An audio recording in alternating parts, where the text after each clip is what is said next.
Hello. सो इस video में हम देखेंगे कि लेज़र कैसे काम करता है ना। तो लेज़र को इस वीडियो में हम डिटेल में देखेंगे। तो सबसे पहले हमें पता होना चाहिए कि लेज़र वर्ड जो है इसका फुल फॉर्म क्या होता है, इसका मतलब क्या है ना। तो लेज़र का जो फुल फॉर्म होता है वो होता है लाइट। लेज़र का फुल फॉर्म होता है लाइट एम्प्लीफिकेशन। एम्प्लीफिकेशन का मतलब होता है किसी चीज को इंक्रीज करना, है ना। बहुत ज्यादा एम्पलीफाई कर देना, ये साउंड में सुना होगा एम्पलीफाई। तो लाइट का एम्पलीफाई हो रहा है, तो light amplification by stimulated emission of radiation, है ना। तो ये जो तीन वर्ड है इसे मैं डिटेल में भी बताऊंगा। बाकी लाइट और एम्पलीफाई करना, एम्पलीफिकेशन, ये वर्ड तो आप लोगों ने सुना होगा, है ना। तो लेजर का फुल फॉर्म क्या होता है? Light amplification by stimulated emission of radiation. अब ये स्टिमुलेटेड इमिशन क्या होता है? रेडिएशन तो बेसिक सा टर्म है, रेडिएशन पता होगा कि जो भी हमारी लाइट है वो जो भी वेव्स हैं वो कुछ ना कुछ रेडिएशन से बनती हैं। लेकिन ये जो वर्ड है स्टिमुलेटेड इमिशन, ये क्या है इसे हम देखेंगे, है ना। तो देखते हैं कि लेजर की जो बेसिक डेफिनेशन है या लेजर को जो बेसिकली हम डिफाइन करते हैं वो कैसे करते हैं। कि लेजर एक डिवाइस है, laser is a device that produces, एक सेकेंड, हाँ, तो इसे हम बेसिकली कैसे डिवाइड करते हैं? A laser is a device that produces a intense highly directional monochromatic coherent beam of light, है ना, by the process of stimulated emission. तो यहाँ पे हमने कई सारे टर्म्स देखे, तो हमने सबसे पहले क्या देखा था? Very intense highly directional monochromatic coherent beam of light. ठीक है, तो इसका मतलब क्या हुआ? ठीक है, तो सबसे पहले हम इसको देखते हैं कि इसका मतलब क्या है। वेरी इंटेंस का मतलब क्या होता है? जो लेजर होती है ना, जो नॉर्मल लाइट होती है वो उतनी इंटेंसिटी में नहीं होती। कभी भी लेजर बीम को देखा हो तो वो एक हाई इंटेंसिटी से एक डायरेक्शन में, है ना, बहुत ज्यादा हाई इंटेंसिटी से लाइट जब मूव करती है ना, कौन सी लाइट? मोनोक्रोमैटिक। मोनोक्रोमैटिक क्यों बोल रहा हूं? मोनोक्रोमैटिक का मतलब है कि जो कलर है लाइट का, है ना, सिंगल कलर की लाइट है। तो ये कुछ प्रॉपर्टीज हैं लेजर की जो हमें पता होनी चाहिए। पहला, लेजर कैसा होता है? मोनोक्रोमैटिक होता है। बीम जो होती है वो कोहेरेंट होती है। कोहेरेंट का मतलब होता है कि सारी की सारी लाइट जो है सब सेम फेज में चल रही है ना। मैंने वेव में बताया अभी तक कि अगर सारी चीजें सेम फेज में चलती हो तो सब ऐड हो जाती है ना, और एक हाई इंटेंसिटी वेव बन जाती है। ये सब वेव में मैंने पढ़ाया था, है ना। तो ऐसा अगर बहुत सारी वेव सब सेम फेज में चल रही हो तो सब कंबाइन होके क्या करेंगे? हमें एक बहुत ज्यादा इंटेंसिटी की लाइट देंगी। ठीक, ठीक है। और ये सब किसके मदद से होगा? हमारा स्टिमुलेटेड इमिशन। तो यहाँ पे जो वर्ड लिखा है ये सब किसकी मदद से हो रहा है? Stimulated emission. तो हम इसे देखेंगे कि इस वर्ड का क्या मतलब है ना, लेटर ऑन। तो सबसे पहले मैं इसका डायग्राम बता देता हूँ। एक सिंपल सा जो बेसिक डायग्राम है हमारे पास वो यहाँ पे बनाया हुआ है मैंने। तो इस डायग्राम में क्या क्या चीजें हैं वो नोटिस कर लेते हैं। सबसे ज्यादा इंपॉर्टेंट क्या है कि हमारे पास एक पावर सप्लाई होती है, कहीं ना कहीं से हमारे सोर्स आती है, एनर्जी आती है। उस पावर सप्लाई से क्या होता है? यहाँ पे दिख रहा होगा एक रूबी रॉड, है ना। एक रॉड होती है जिसके अंदर क्या होंगे? एटम्स होंगे। तो उसको हम क्या करते हैं? एक्साइट करते हैं, उसकी एनर्जीज को हम एक्साइट करते हैं। तो ये और उससे क्या निकलते हैं? फोटॉन्स निकलते हैं जब वो क्या आता है? लोअर एनर्जी में। तो ये सारी चीजें कैसे होती हैं, इसको थोड़ा सा केमिस्ट्री पॉइंट ऑफ व्यू से समझने की कोशिश करते हैं। क्या होता है कि हमें पता है कि हमारे पास एटम्स हैं और न्यूक्लियस है एटम में, और उसके चारों तरफ इलेक्ट्रॉन्स रिवॉल्व कर रहे हैं। ये हम बेसिक केमिस्ट्री में पता है हमें, ठीक है।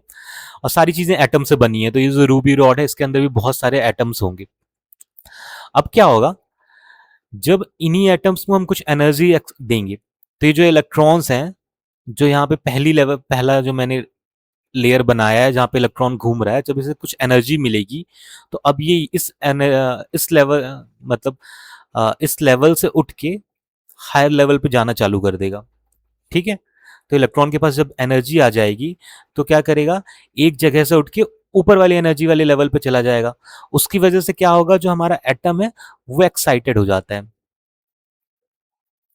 एटम एक्साइटेड हो गया मतलब एटम्स के पास एनर्जी ज्यादा आ गई, है ना।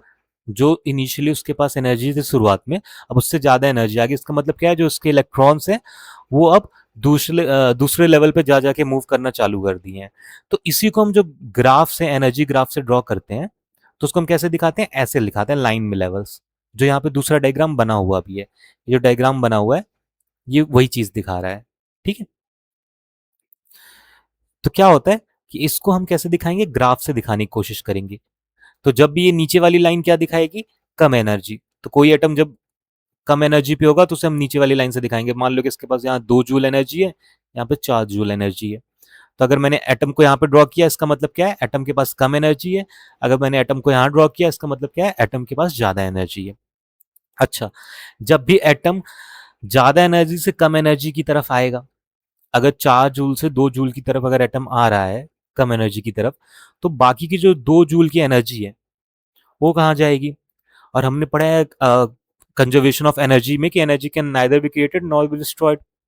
तो ये जो एनर्जी है जो जूल की है ना, अगर वो 4 जूल से 2 जूल की एनर्जी पे आ रहा है एटम, तो ये जो 2 जूल की एनर्जी है ये फोटॉन्स के फॉर्म में यहां से निकल जाएगी। और ये जो फोटॉन्स है इन्हीं से मिलकर हमारी क्या बनती है, लाइट। तो इसी की वजह से हमें क्या मिलेगी, लाइट। तो यही प्रिंसिपल यूज होता है किसमें, लेजर में। ठीक है, तो इसको हम डिटेल में देखेंगे कि कैसे क्या होता है। ये बेसिकली मैंने समझाने के लिए बता दिया था, बहुत छोटी सी चीज यहाँ पे, कि कैसे ये जो एनर्जी डिफरेंस है ना, दोनों लेयर के बीच में, अगर एटम ज्यादा एनर्जी से कम एनर्जी पे आ रहा है तो कुछ ना कुछ एनर्जी वो लॉस करेगा। और वो एनर्जी कैसे निकलेगी, लाइट के फॉर्म में निकलेगी, फोटोन के फॉर्म में निकलेगी, और वही बाद में जाके क्या बन जाएगी, लेजर। तो उसको हम देखेंगे कैसे वो बाद में जाके एक लाइट की ही बीम बन जाती है, लेकिन बहुत इंटेंस बीम बनती है ना। लेजर से पता होगा कि लेजर से हम क्या करते हैं, लेजर से कटिंग का भी काम करते हैं। मेटल्स को भी लेजर से कभी कभी हम, बहुत ज्यादा पावरफुल जो लेजर होते हैं उससे हम मेटल्स को भी कट कर देते हैं। और जो नॉर्मल लाइट है उससे ये नहीं होता, जो टॉर्च वॉच है उनसे जो लाइट होती है वो नॉर्मल लाइट होती है, वो लेजर की जैसे नहीं काम करती। ठीक है, तो इसे हम यहाँ पे इसे डिलीट कर देता हूँ। ठीक है, तो सबसे पहले मैं देखता हूँ कि यहाँ पे बेसिक प्रिंसिपल क्या है लेजर का। ठीक है, तो बेसिक जो सॉरी, प्रिंसिपल के पहले हम क्या देखते हैं, बेसिक प्रॉपर्टीज क्या है लेजर की। तो पहली प्रॉपर्टी क्या होनी चाहिए, यहाँ पे लिखा हुआ है मोनोक्रोमैटिक। लाइट क्या होगी, मोनोक्रोमैटिक। तो मोनोक्रोमैटिक का मतलब क्या है, सिंगल कलर की लाइट होगी। ठीक है, जो व्हाइट लाइट होती है वो 7 कलर से मिलके बनती है, लेकिन जो लेजर होगा, लेजर में सिर्फ सिंगल कलर की लाइट होनी चाहिए, मोनोक्रोमैटिक होना चाहिए। दूसरा वर्ड यहाँ पे क्या लिखा है, कोहेरेंट। कोहेरेंट का मतलब क्या होता है कि जो भी लाइट वेव है ना, मैंने पढ़ा था लाइट भी एक तरीके की वेव है, वेव पढ़ाया है मैंने। तो जो कोहेरेंट हो, कोहेरेंट का मतलब क्या है कि जो सारी की सारी लाइट वेव्स हैं या कि फोटॉन्स हैं, वो सब कैसे होने चाहिए, सेम फेज में होने चाहिए। ठीक है, सबके सब कैसे होने चाहिए, सेम फेज में। तो इसका मतलब होता है सेम फेज, दोनों के बीच में डिफरेंस नहीं होना चाहिए एंगल का, पोजीशन का। अगर एक का टॉप मूव कर रहा है तो दूसरे का भी उस वक्त टॉप ही मूव करना चाहिए। अगर एक का बॉटम वाला हिस्सा मूव कर रहा है तो उस वक्त दूसरे वाली वेव का भी बॉटम वाला मूव करना चाहिए। तो उसी को हम क्या कहते हैं, कोहेरेंट, है ना। सारी की सारी वेव कैसी हो, सेम फेज में हो। तीसरा वर्ड यहाँ पे क्या लिखा है, हाईली डायरेक्शनल, है ना। तो एक सिंगल डायरेक्शन में ही सारी की सारी लाइट वेव्स मूव करनी चाहिए, सारे के सारे फोटॉन्स एक ही डायरेक्शन में मूव करेंगे। ठीक है, एक ही डायरेक्शन मूव करेंगे तभी ये सब ऐड होके, है ना, एक हमें क्या मिलेगा, बहुत ही हाई इंटेंसिटी की लाइट मिलेगी। ठीक है, ऐसा कब होगा, जब सारे के सारे हाई डायरेक्शनल होंगे, है ना, सेम डायरेक्शन की तरफ मूव करेंगे, सेम फेज के साथ। और उसके बाद हमारे पास क्या लिखा है, हाई इंटेंसिटी। तो ऑब्वियस सी बात है, अगर ऊपर की 2 और 3 कंडीशन सेटिस्फाई हो रही है तो जो भी हमें लाइट मिलेगी उसकी इंटेंसिटी क्या होगी, बहुत ज्यादा होगी। ठीक है, जो उसकी इंटेंसिटी होगी लेजर की वो बहुत ज्यादा होगी। तो ये 4 चीजें होंगी तभी लेजर फॉर्म होगा, है ना। ये सॉरी, ये 4 चीजें से मतलब लेजर की प्रॉपर्टीज हैं। अगर लेजर फॉर्म हो रहा है तो ये 4 चीजें उस लाइट में होंगी। ठीक है, मोनोक्रोमैटिक होगा, कोहेरेंट होगा, हाईली डायरेक्शनल होगा, और उसकी इंटेंसिटी बहुत ज्यादा होगी। ठीक है, तो आई होप ये प्रॉपर्टीज समझ आई हो। उसके बाद हम चलते हैं सबसे ज्यादा इंपॉर्टेंट चीज पे, कि बेसिक प्रिंसिपल क्या है लेजर का, लेजर कैसे काम करता है ना। तो ये जो डायग्राम है ये बहुत इंपॉर्टेंट है।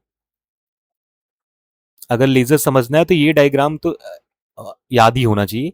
ये सबसे ज्यादा इंपॉर्टेंट डायग्राम है लेजर में। ये अगर देखो तो इस डायग्राम में 3 चीजें बनी हुई हैं। पहला क्या लिखा हुआ है यहाँ पे, एब्जॉर्प्शन लिखा हुआ है, फिर स्पॉन्टेनियस इमिशन, फिर क्या लिखा हुआ है, स्टिमुलेटेड इमिशन। तो तीन चीजें लिखी हुई हैं और तीन छोटे छोटे डायग्राम यहाँ पे बने हुए हैं। ठीक है, तो मैंने जब भी बताया कि यहाँ पे क्या है, ये अगर ध्यान से देखो तो यहाँ पे जो ब्लैक कलर से बने हुए हैं, ये दिखा रहा है कि एटम अभी क्या है, लेस एनर्जी लोअर एनर्जी पे है, ग्राउंड स्टेट पे है। अभी एटम की जो एनर्जी है वो कम है। अगर एटम यहाँ ऊपर चला जाएगा, ये ब्लैक डॉट जो ऊपर वाली लाइन पे अगर बना हुआ है, तो उसका मतलब क्या है कि एटम के पास एनर्जी ज्यादा आ गई। ठीक है, तो ये बेसिक सा इस डायग्राम से सिंबलाइज होगा। अब क्या है कि जो बेसिक प्रिंसिपल है ना, वो इन तीनों चीजों पे लेजर काम करता है। पहला क्या है, एब्जॉर्प्शन, फिर क्या है, स्पॉन्टेनियस इमिशन, फिर क्या है, स्टिमुलेटेड इमिशन। एब्जॉर्प्शन क्या है, सबसे पहले देखते हैं एब्जॉर्प्शन। तो एब्जॉर्प्शन में क्या होता है कि अब अच्छा लेजर देखा होगा जब भी कहीं पे भी, तो हमें कुछ ना कुछ एनर्जी देनी पड़ती है, या कि इलेक्ट्रिकल सोर्स से, या कि सेल लगाते हैं। अगर छोटे लेजर देखे होंगे जो पेन वेन में रहते हैं, तो उसमें कुछ ना कुछ बैटरी सेल होती है, तभी लेजर काम करते हैं ना। तो सबसे पहले क्या होता है, एब्जॉर्प्शन होता है किसका, एनर्जी का। तो जो भी एटम है ना, यहाँ पे एटम क्या है, ये एटम्स है। ठीक है, ये अभी कम एनर्जी पे है, लेस एनर्जी पे है ना। तो ये अभी लेस एनर्जी पे एटम्स है, इनके पास एनर्जी लेस है, तो इनको हम बाहर से कहीं ना कहीं से एनर्जी देते हैं। ठीक है, तो इसको कुछ एनर्जी मिलेगी। तो ये जो एरो बना हुआ है यहाँ पे, ये क्या दिखा रहा है कि कुछ ना कुछ हमने उसे एनर्जी सप्लाई की, उस एनर्जी को एक एटम ने अब्सॉर्व किया, और वहां से क्या हो गया, ऊपर की तरफ मूव कर गया। ठीक है, ज्यादा एनर्जी वाली स्टेट पे चला गया। तो इसको अगर मुझे दिखाना होगा मैथमेटिकली, तो हम कैसे दिखाएंगे। तो अगर इसे मुझे मैथ से दिखाना है, तो मैं यहाँ पे कैसे दिखाऊंगा कि मेरे पास दो लेवल हैं। यहीं पे डायग्राम बना देता हूं। एक लेवल ये है, एक लेवल ये है। तो ये मैं ले लेता हूं E1, इसके पास एनर्जी है। ऊपर वाले लेवल के पास एनर्जी कितनी है, E2। अब अगर एटम यहां पे है, तो मैंने कुछ एनर्जी से सप्लाई की, जिसकी वजह से ये यहां से मूव करके क्या हो जाएगा, यहां चला आएगा ज्यादा एनर्जी पे। ठीक है, तो जितनी एनर्जी मैंने सप्लाई की, मान लो ई एनर्जी सप्लाई की मैंने यहां से। ठीक है, तो वो कितनी होगी, जितना इन दोनों की एनर्जी के बीच में अंतर होगा, E2 माइनस E1। तो ये मैथमेटिकली हम एब्जॉर्प्शन वाले फिनोमिना को ऐसे दिखाते हैं कि कैसे मैंने कुछ एनर्जी सप्लाई की उसे। ठीक है, जिसकी वजह से वो E1 से E2 पे चला गया, कम एनर्जी से ज्यादा एनर्जी वाली स्टेट पे चला गया। तो सबसे पहले ये होगा एब्जॉर्प्शन, है ना। सबसे पहले हम उसे बाहर से कहीं एनर्जी देंगे, तो वो नीचे वाले लेवल से एटम ऊपर वाले लेवल पे चला जाएगा उस एनर्जी को लेके। अब क्या होता है, जो ये टॉप वाली लाइन यहां पे बनी हुई है ना, तो ये एब्जॉर्प्शन हो गया। अब दूसरा वाला हमारा पास फिनोमिना क्या है, स्पॉन्टेनियस इमिशन। तो अब क्या होगा, ये जो एटम यहां टॉप पे बैठा हुआ है ना, ज्यादा एनर्जी लेने के बाद ये टॉप पे बैठा हुआ है, ये बहुत देर तक यहां पे रह नहीं पाएगा। क्यों, क्योंकि सारी चीजें क्या होती हैं, कम एनर्जी पे आने की कोशिश करती हैं, है ना। हमारा जो यूनिवर्स है, हमारा जो भी ऐसा ब्रह्मांड है, जो भी नेचर है, वो क्या कोशिश करता है कि सारी की सारी चीजें क्या हों, कम एनर्जी पे हों, है ना। अगर कोई चीज ज्यादा एनर्जी पे हो तो कम एनर्जी पे हो।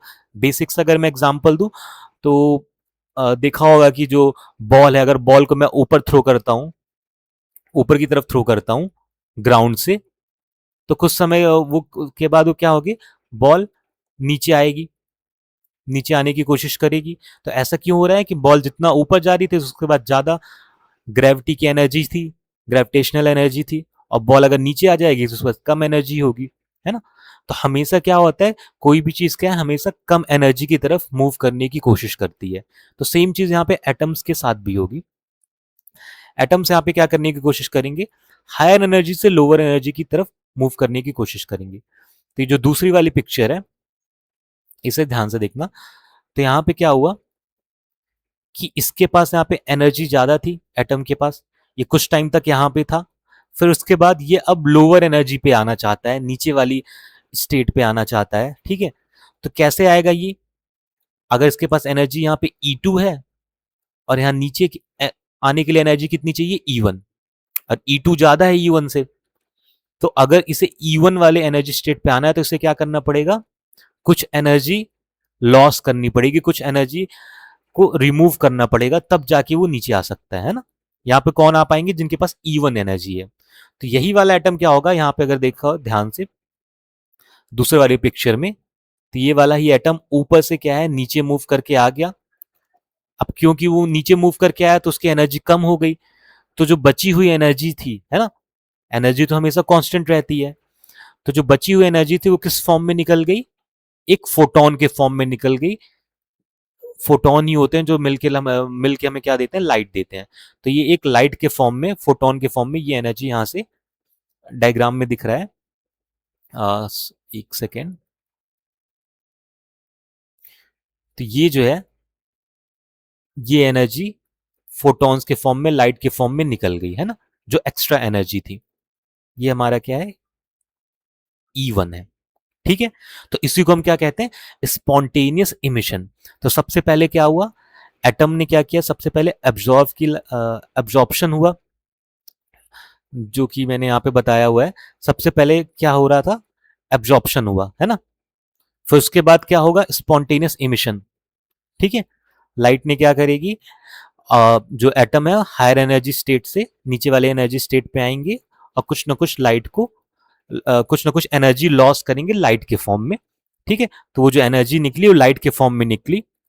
अब जो तीसरा स्टेप है वो क्या है, स्टिमुलेटेड इमिशन, है ना। तो ये जो वर्ड है यहाँ पे, स्टिमुलेटेड इमिशन, तो इसे देख लेते हैं यहां पे क्या होगा। अब क्या होता है कि ये जो लाइट निकली है ना स्पॉन्टेनियस इमिशन में, या जो भी फॉर्म लाइट निकली, ठीक है, तो जब भी एटम खुद से, है ना, नीचे नहीं आ रहा हो, है ना, अगर ये एक्साइटेड स्टेट पे है एटम, E2 लेवल पे है, और ये E1 लेवल पे क्या है कि इसे E1 लेवल पे आना है ना, तो ये तो खुद से तो आ ही रहा था E1 लेवल पे, कुछ टाइम बाद ये खुद से ही यहां नीचे आ जाता कम एनर्जी पे और लाइट निकाल देता। लेकिन जब वो यहां से नीचे आ रहा था, है ना, E2 से E1 की तरफ आ रहा था, तभी बीच में उसे एक और लाइट मिल गई, एक और फोटोन मिल गया, है ना, जो हो सकता है कि ये यहां से आया हो, स्पॉन्टेनियस इमिशन से आया हो, या कि तुमने जब एनर्जी सप्लाई की हो सेल के फॉर्म में या लाइट के फॉर्म में, कुछ भी हो सकता है। तो जब भी वो E2 से E1 की तरफ आ रहा था, मतलब एक एटम है जो हायर स्टेट पे है, इसे मैं अच्छे से समझा देता हूँ, ये बहुत इंपॉर्टेंट है कि स्टिमुलेटेड इमिशन क्या होता है। तो लेट्स से मैं क्या कर रहा हूँ कि मेरे पास दो लेवल है, ये क्या है E2, और ये क्या है E1। तो ये है यहाँ पे, अब ये नीचे आ रहा है ना, तो ये नीचे आ रहा है क्यों, क्योंकि इसे लोअर एनर्जी पे आना है, कम एनर्जी पे आना है इसे, तो कम एनर्जी पे आएगा और कुछ ना कुछ एनर्जी लाइट के फॉर्म में निकाल देगा। लेकिन जब ये लोअर हायर एनर्जी से लोअर एनर्जी की तरफ आ रहा होता है ना, उसी बीच इसे रास्ते में अगर मानो लेट से कोई एक और फोटोन जाके उससे इंटरेक्ट कर दे, ठीक है, फोटोन से इंटरेक्ट किया, और उसकी वजह से क्या होगा कि अब जो लाइट के फोटॉन्स निकलेंगे वो एक ना निकल के दो निकलेंगे, है ना। तो ये एक जबरदस्ती जैसी वाली चीज हो गई, है ना।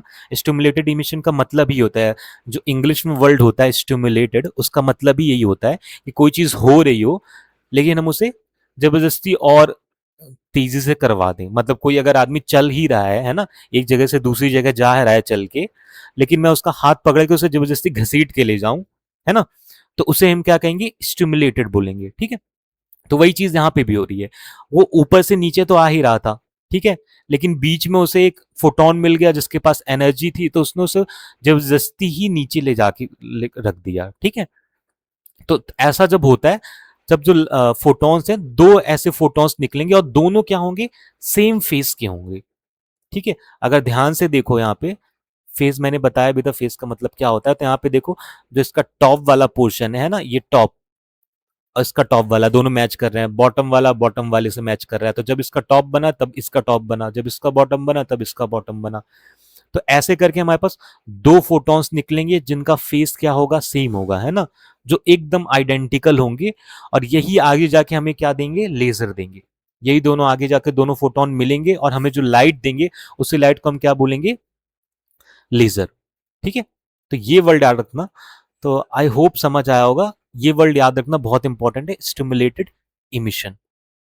लेजर कैसे बनता है ना, ये प्रोसेस की वजह से बनता है कि जब किसी एटम को एनर्जी मिलती है तो वो कम एनर्जी से ज्यादा एनर्जी वाले स्टेट पे चला जाता है, लेवल पे, और जब वो वहां से नीचे आता है ना, तो कुछ ना कुछ एनर्जी रिलीज करता है, फोटोन के फॉर्म में, लाइट के फॉर्म में।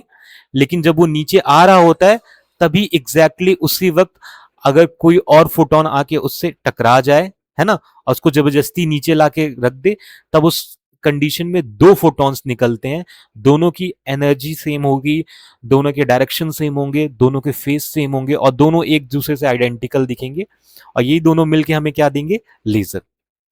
ठीक है, तो आई होप इतना क्लियर होगा। तो ये बेसिक प्रिंसिपल है लेजर का, जिसपे लेजर काम करता है। ठीक है, अब उसके बाद यहाँ पे मैंने अलग से एक दिखाया वर्किंग के लिए। तो अभी जो मैंने दो चीजें बताई कि लेजर की प्रॉपर्टीज क्या होती हैं, उनके प्रिंसिपल क्या होता है, उन दोनों को कंबाइन करके मैं बता देता हूं यहाँ पे, है ना, कि क्या क्या स्टेप होते हैं स्टार्टिंग में। तो सबसे पहला स्टेप क्या होता है इसमें, वर्किंग में ही सबसे पहले हम देखते हैं, सबसे पहले हमारे पास होता है एक्साइटेशन। ये एब्जॉर्प्शन जैसा ही है ना, एक्साइटेशन का ही मतलब होता है एब्जॉर्प्शन, मतलब जब एब्जॉर्प्शन फिनोमेना मैंने बताया था। तो एक्साइटेशन में क्या हो रहा है कि तुमने एनर्जी सप्लाई की एटम्स को, है ना, तो एनर्जी तुमने एटम को सप्लाई की, ये मान लो कोई एटम है मेरे पास, इसको तुमने एनर्जी सप्लाई की, जिसकी वजह से ये अभी E1 एनर्जी पे है, तुमने इसे E एनर्जी सप्लाई कर दी, इसकी वजह से ये क्या हो जाएगा, अब ये किसी E2 लेवल पे चला जाएगा। इसको मैंने थोड़ा ऐसा अलग तरीके से डायग्राम बना रहा हूं। तो यही एटम के पास अब कितनी एनर्जी आ गई, E2। ई उसके पास E1 पहले से थी और तुमने E एनर्जी उसे दे दी। तो सबसे पहले ये चीज होती है, एक्साइटेशन होता है, एटम को हम एनर्जी देते हैं तो वो ज्यादा एनर्जी स्टोर कर लेता है, हायर लेवल पे चला जाता है। फिर उसके बाद जो फिनोमेना होता है, ये भी इंपॉर्टेंट है, दूसरा स्टेप क्या होगा, पॉपुलेशन इन्वर्जन। ये भी वर्ड याद रखना, पॉपुलेशन इन्वर्जन, ये क्या होता है। ठीक है, तो पॉपुलेशन बहुत कॉमन सा वर्ड है, पता है जनसंख्या क्या है ना, तो पॉपुलेशन हो गया। इन्वर्जन का मतलब क्या हुआ कि कोई चीज जब रिवर्स तरीके से होती है तो हम उसे कहते हैं इन्वर्जन, है ना। तो यहां पे वर्ड क्या लिखा है, पॉपुलेशन इन्वर्जन। तो ये कब होता है, तो देखते हैं, अगर मेरे पास दो लेवल हैं, है ना, ये है E2 एनर्जी के लिए, ये है E1 एनर्जी, है ना। अब एटम्स पहले क्या था, सारे के सारे एटम्स यहां बॉटम पे थे, ठीक है, कम एनर्जी पे थे। अब तुमने बाहर से इनको एनर्जी देना चालू किया, ई एनर्जी सप्लाई करना चालू किया तुमने सारे के सारे एटम्स को। सॉरी, एक सेकेंड। अगर तुमने बाहर से क्या करना चालू किया, इन्हें एनर्जी सप्लाई करना चालू किए इन एटम्स को, तो ये क्या करेंगे कुछ टाइम बाद, है ना, कुछ टाइम बाद यही जो है, इसका पिक्चर कुछ ऐसा बन जाएगा। तो लेट से अभी मैंने कितने लिए हैं यहाँ पे, 7 एटम्स लिए हैं बॉटम में। अब क्या होगा, कुछ टाइम बाद एक एटम ऊपर चला जाएगा, ठीक है, दो एटम ऊपर चले जाएंगे, ठीक है, तीन एटम ऊपर चले जाएंगे। जैसे जैसे टाइम बढ़ता जाएगा एक एक करके एटम ऊपर वाले लेवल पे चलते जाएंगे, जिनको एनर्जी मिलती चली जाएगी।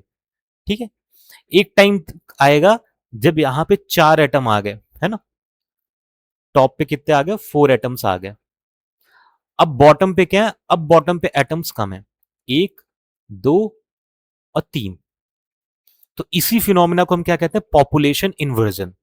ठीक है, अब पॉपुलेशन इन्वर्जन का मतलब क्या हुआ कि अगर स्टार्टिंग में देखो तो यहां पे जितने नंबर ऑफ एटम्स रहेंगे ऊपर E2 में, उसको मैं बोल देता हूं N2, और जितने नंबर ऑफ एटम्स E1 में रहेंगे उसे मैं बोलूंगा N1। तो स्टार्टिंग में पहले केस में क्या था, यहां पे N2 कितने थे, 0 थे, यहां पे N1 कितना था, 7 था। तो यहां पे हमें क्या पता है कि जो N1 है वो N2 से ज्यादा है, इस केस में N1 N2 से ज्यादा था। लेकिन जैसे ही टाइम बीतता गया तो क्या हुआ, कुछ टाइम बाद क्या होगा, N2 की नंबर बढ़ती गई, एक हुई, दो, तीन, और लास्ट में क्या हो गया, 4 N2 पे एटम्स आ गए, और नीचे क्या है, N1 पे अभी तीन ही एटम्स है ना। तो इसी फिनोमिना को हम क्या कहते हैं, पॉपुलेशन इन्वर्जन। जब पॉपुलेशन इन्वर्स हो जाए, है ना, पहले यहाँ पे ज्यादा थे एटम्स E1 पे, लेकिन जैसे ही हम उसको एनर्जी सप्लाई करना चालू किए तो कुछ टाइम ऐसा आएगा, है ना, एक टाइम के बाद क्या होगा, E2 पे ज्यादा एटम्स हो जाएंगे, जिसको हम क्या कहेंगे कि पॉपुलेशन अभी क्या हो गई, इनवर्स हो गई, है ना, बदल गई। पहले नीचे ज्यादा थे एटम्स, अब क्या है, ऊपर वाले लेवल पे एटम्स ज्यादा है, तो इसी को हम क्या कहते हैं, पॉपुलेशन इनवर्जन। ठीक है, तो इसको मैं क्या कहूंगा, N2 जो है ना, वो N1 से क्या हो जाए, इंक्रीज हो जाए, बढ़ जाए, तो उसी को मैं क्या कहता हूं, पॉपुलेशन इन्वर्जन। अच्छा, ऐसा जब होगा तो अब क्या होगा, अब एटम्स ऊपर ना जाने की वजह नीचे आना चालू करेंगे। क्यों?